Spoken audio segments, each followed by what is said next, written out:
So this is starting a new symposium, a new kind of topic for the morning, and we're broadly going to be talking about the development of borderline personality disorder.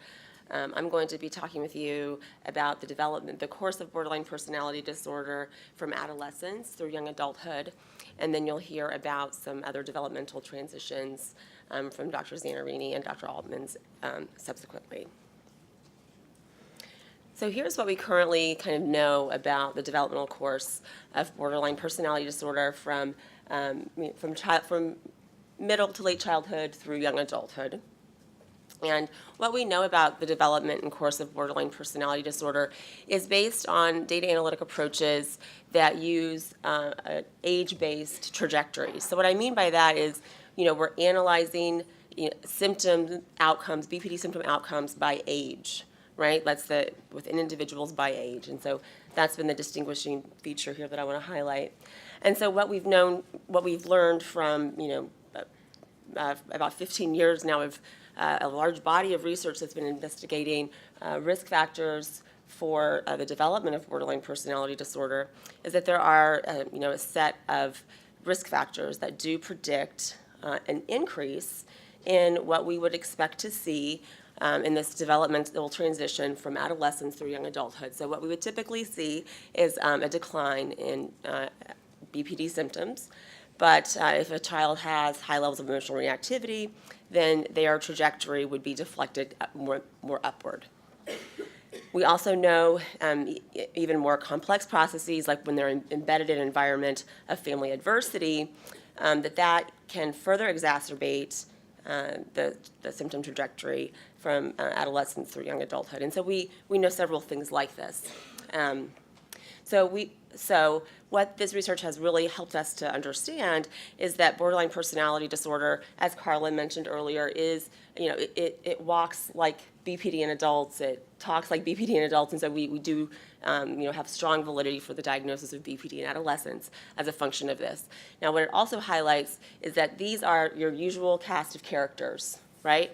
So if I said emotional reactivity and family adversity, I could also be predicting depression or conduct disorder or ADHD, right? So we're not getting very close at identifying who is going to be at risk, at ultra high risk. And so this is the primary limitation to this age-based analytic approach, where we're not considering other parameters that I think could be of interest and help us get closer to identifying who is at risk. So these studies have primarily predicted symptoms, and few studies have predicted disorder or even extreme groups. And that's, it's really great that we know about symptoms and increases in symptoms, and we have to analyze symptom trajectories and increases in symptoms because the studies are usually these large community-based studies, right? So that's how we get all this information. But we really are conflating this idea of age trajectory and increases in these trajectories, and we could be conflating different phases of the illness.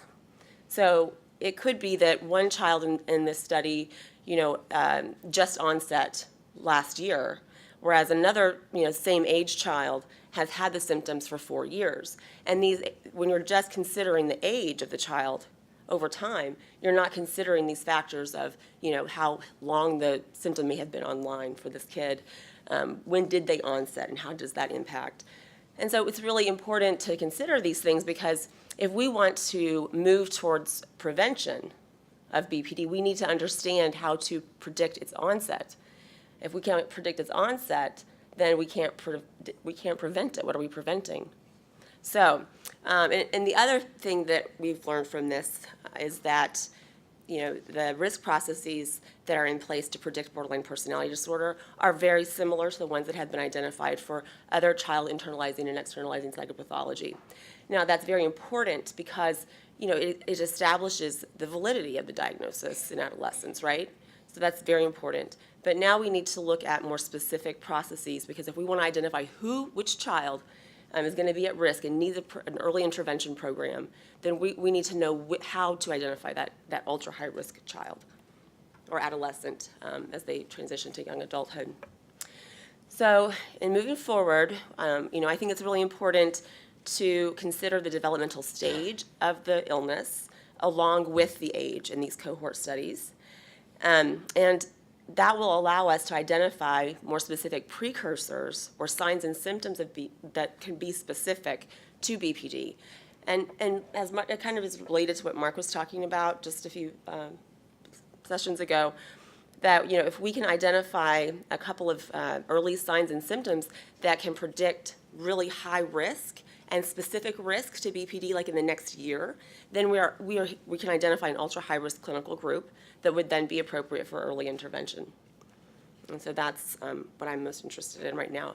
And what I hope to be able to illustrate to you is how you can take these large community data sets that we have and then restructure them to consider this age of onset as another dimension of development that we can consider in our analyses. So why are precursors significant? And why should we care? Well, they prospectively, meaning before the event, increase the likelihood of borderline personality disorder. And so when we are searching for these precursors, it's smart to look at early signs and symptoms that are similar to the BPD phenotype. It's also important to look at things that occur close in time to the onset of disorder. I think this is important practically too. Like if I'm designing a prevention program, I'm not going to identify a group of kids and then wait 5 years for them to be at risk. I mean, I need to know imminently, are they going to onset to disorder? That's who we would be most interested in intervening with early. And these are, again, more specific than risk factors. So we're not talking about, neuroticism or something that would just put kids at risk for lots of internalizing and perhaps externalizing psychopathology. So then the other reason it's important is so that we can identify these high-risk individuals. And ways to do this are with the way I'm going to demonstrate today, which is actually with a very long-term longitudinal study, but short-term longitudinal studies that do repeated assessments around that peak prevalence time. So like right around adolescence, young adulthood, when we expect peak prevalence, that's the time to do very short-term repeated assessments to catch kids as they convert to onset. And that will allow us to identify mechanisms that are responsible for the etiology of the disorder and will allow us to develop more targeted and novel intervention strategies for indicated prevention. Okay, so here's what we're going to set out to do with the Pittsburgh Girls Study, and hopefully we'll do 1, 2, 3, not 1, 2, 1, but I don't hope to go backward, but I think we'll just keep going forward. So the first thing we'll do is I'm going to illustrate with a large cohort study of girls this repeated assessments during adolescence and young adulthood, which is a time of peak prevalence for symptoms of BPD, and we would expect to see many girls onset to the disorder. So it's not a good idea. This wouldn't be appropriate right for a study of infants. That's not what we would want to be when we would be looking for precursors. Then we want to examine signs and symptoms that immediately occurred before onset. And those would be, in this particular design, it's going to be the symptoms that occurred in the year prior to their onset. So now that they're through age 22, I can reconstruct the data so that my databases are aligned by onset, and I consider age of onset as a variable. And then I can say, okay, so what happened in the year prior to that child's onset? What symptom profile were they experiencing, and which of those symptoms were carried the most risk? And that's the third point. So this is a Pittsburgh Girls Study data, and we enumerated the city of Pittsburgh in 2000. We sampled 100% of all low-income neighborhoods, and we knocked on the doors of every single home in low-income neighborhoods in Pittsburgh to identify girls who were living there between the ages of 5 and 8 years old. And then we did the same thing, except we only knocked on doors down one side of the street in neighborhoods that were not low income. And in total, we sampled 103,000 Pittsburgh households, over 103,000 Pittsburgh households, and we identified 2,876 5 to 8-year-old girls, and 2,450 of those girls agreed to participate in a longitudinal study. And we told them at the time and their parents that it was going to be 5 years but we were wrong. It has been now, we're currently about to start our 17th annual assessment phase, and the girls are, in this current phase, they are between the ages of 19 and 22, and we've been following them since they were between the ages of 5 and 8. So you can see kind of a little bit about our accelerated longitudinal design. There are about 600 girls in each cohort, and we get lots of multiple informants information about the girls' functioning overall. Importantly, we give a screener for borderline personality disorder symptoms, a screener that I'm going to be using the cutoff of 7 to identify a positive screen. So a girl who, that's when I would consider that an onset for these data. And then in young adulthood, we also added an additional instrument, the adult self-report inventory, which also has a more comprehensive assessment for borderline personality disorder symptoms. Since we interviewed 2,500 girls in their home, we do interviewer-assisted self-reports. It wouldn't be, I wish we could do really long, beautiful clinical interviews, but we just can't. So here's the cumulative percent of PGS youth who onset to BPD by age 22. So you can see here that by age 22, 260, or about 11% of the youth onset to that 7 or more score on the IPD screener. And you can see that the rate of onset appears to slow over this age period. So we have a much faster rate of onset early, so by 14 and 15, we have a good chunk of our sample have onset, and then it slows down in young adulthood. And then here you can see the frequency of onset by age. Again, of course, as you would expect, many girls onset to this positive screen by 14. It dwindles over time, and the mean age of onset is 16. Standard deviation is 2 years. So here's what we know from restructuring this data set about what happens from adolescence to young adulthood with BPD.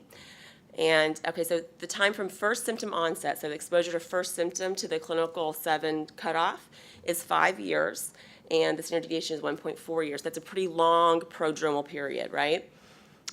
Which is common in these types of disorders. The range, though, is anywhere from 1 to 8 years, and almost 3/4 of the sample experience their first symptom by age 14, which has prompted me to start assessing BPD symptoms much earlier than 14. The presence of symptoms over the entire range from 14 to 22, where 66% of girls experienced at least one symptom, and that's similar to our rate of depression and anxiety reported symptoms in the study. So it's not, it's not non-normative to maybe experience one of these symptoms. So what I'm interested in doing is identifying, actually I'm going to skip on to the next thing, an ultra-high risk group. So of these, who might we be interested in intervening with or working with in young adulthood? So I thought about this, and I think we really would want an ultra-high risk group. So from the Pittsburgh Girls Study, I had 160 girls who onset to this clinical cut score in adolescence by 17. And 57 of those girls continued to screen positive for BPD during young adulthood. And so 103 of them remitted, is what that means. So could I find a symptom profile that they experienced in the prior year that would predict risk of onset with great certainty? And indeed, we can, even with that small number. It increases the odds, the odds ratios are like 5 to 7, somewhere in that range.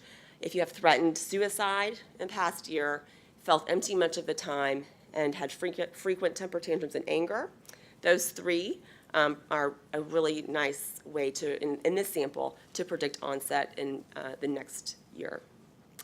So in summary, this is a way just to demonstrate how to identify a potential group of close-in precursors that can be used to identify an ultra-high-risk group, and to we'll examine attributable risk, and we need to replicate this in additional data sets. And we'll continue to follow the girls until I retire. That's my future, and other things too. But.